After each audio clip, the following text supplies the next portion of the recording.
नमस्कार. आज एक आपल्याबरोबर असा एक रिक्षावाला येणार आहे, जो रिक्षावाला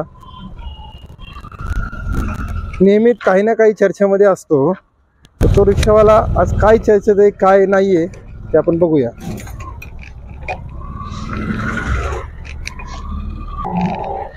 नमस्कार मगरजी. नमस्कार. नमस्कार. आज काय विशेष आहे बरं? तुम्ही नेहमी काही ना काही चर्चेत असतात आणि आपला रिक्षा हा काही ना काहीतरी वेगळं करून दाखवत असतो. तर आज काय वेगळं आहे? मला सर सांगायचं प्रथम तर सगळ्यांना जय श्रीराम. मला हिंदुत्वाची आवड आहे सर. मला मी मोडकं तोडकं बोलतोय, त्याबद्दल काही चुकलं असलं तर सगळ्यांना माफ करा मला. तर मित्रांनो, हा जरी माणूस मोडकं तोडकं बोलत असला तरी खूप चांगल्या मनाचा आहे, दिलदार व्यक्ती आहे. आणि आज आपण त्याच्या रिक्षा बघूया पूर्ण. दादा, ही रिक्षावरती तू असं काय नाव लिहिलेलं आहे? होय मी हिंदूच आहे. होय हिंदूच. काय कारण बरं? असं काय कारण? आपण हिंदूच आहे ना. हिंदू अभिमानाने सांगायला पाहिजे आपण हिंदूच आहे. बरं आज काय विशेष केलेलं आहे ये बरं जरा. मित्रांनो, तुम्हाला मी आज त्याचा रिक्षा पूर्ण दाखवतो. कलर देखील भगवा आहे रिक्षाचा, कुशन वगैरे भगवा आहे. अगदी तुम्ही रिक्षा इथे बघा, हरे राम हरे कृष्णा वगैरे वगैरे, म्हणजे भरपूर असा रिक्षा जेनूल आहे. आणि छत्रपती शिवाजी महाराज आहेत, म्हणजे भक्तिशक्तीचा योग इथे देखो. छत्रपती शिवाजी महाराजांचे स्वामी समर्थ आहेत, जे भक्ती आणि शक्तीचं संतांचं दाखवत आहे. आणि आता आपण बघूया काय जाहिरात आणि काय करतोय हा पठ्ठ्या. जय श्रीराम जोरात लिहिलेलं आहे. आणि हा जो चित्रपट आहे अखंड भारत अमर रहे म्हणून, सावरकर म्हणून हा चित्रपट रिलीज होतोय. आणि तो होतोय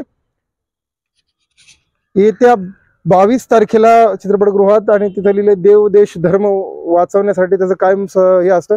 तर काय वाक्य आहे बघा. प्रत्येक हिंदूंनी स्वातंत्र्यवीर सावरकर हा चित्रपट सहकुटुंब बघितलाच पाहिजे. जर चित्रपट नाही आवडला 10 दिवसाच्या आत 10 व्यक्तींचे तिकीट पैसे परत करण्यात येतील. एक रिक्षा चालक साधू मगर, होय हिंदू, नंबर वगैरे दिलाय. दादा, काय आहे नक्की हा प्रकार? काय तुझ्या मनात, म्हणजे असं हिंदुत्वाचं एवढं प्रेम आहे? मागे तू एक प्रकारचा केरला स्टोरीच्या चित्रपटाचा सपोर्ट केला होता, आणि आजही असं करतोय. काय नक्की? सर, मी तुम्हाला सांगायचा उद्देश की प्रत्येक हिंदूचं कर्तव्य आहे की आपण काहीतरी देव देश धर्मासाठी केलं पाहिजे. तरच पुढे आपल्या पिढींना वगैरे फायदा होत आहे. उगाच खायचं आणि झोपायचं आणि काम करायचं ह्या गोष्टीला अर्थ नाही. थोडंफार देव देश धर्माला आपण वेळ दिलंच पाहिजे. मी त्या पद्धतीने कार्य करतो. प्रत्येक हिंदूंनी चित्रपट बघितलाच पाहिजे. साधूजी, मला सांगा, हा जो चित्रपट आहे हा विदा सावरकरांचा चित्रपट आहे. तर हा चित्रपट असं तुला का वाटलं की हा सगळ्या हिंदूंनी बघावा म्हणून? विषय काय सर, स्वातंत्र्य सावरकरांचा आपल्याला इतिहास माहितीच आहे. हा हिंदूंचा चित्रपट आहे, आवर्जून बघायलाच पाहिजे. स्वातंत्र्यवीर सावरकर आपल्या स्वातंत्र्यासाठी काय केले, हा चित्रपट नुसतं नाव ऐकल्यावर अंगावर काटा येतो. मी आता अक्षरशः माझ्या अंगावर काटा येतो. मी तुम्हाला वाईट देते वेळेस. तर मग चित्रपट पाहते वेळेस तरी काय वाटेल आपल्याला. आपली स्वातंत्र्यवीर सावरकर, काळ्या पाण्याची सजा वगैरे संपूर्ण इतिहास या चित्रपटाचा सावरकराबद्दल आहे. म्हणून हा चित्रपट पाहिलाच पाहिजे आणि बघितलाच पाहिजे. नाही, पण तुला असा विश्वास का वाटतो? कारण तू स्पष्ट लिहिलेला आहे, जर चित्रपट नाही आवडला 10 व्यक्तीचे 10 दिवसात पैसे मी परत करेल. असं का बरं म्हणाला? आत्मविश्वास आहे की स्वातंत्र्यवीर सावरकराचा चित्रपट हा फेल जाणार नाही, चालणार म्हणजे चालणार. म्हणून तू पैसे 100% परत देणार. 10 लोकांचे 10 तिकिटांचे पैसे परत देणार 10 दिवसाच्या आत. नाही, जर चित्रपट आवडला तर 10. मित्रांनो, बघा स्पष्ट लिहिलेला नंबर वगैरे दिलेला रिक्षाच्या मागे.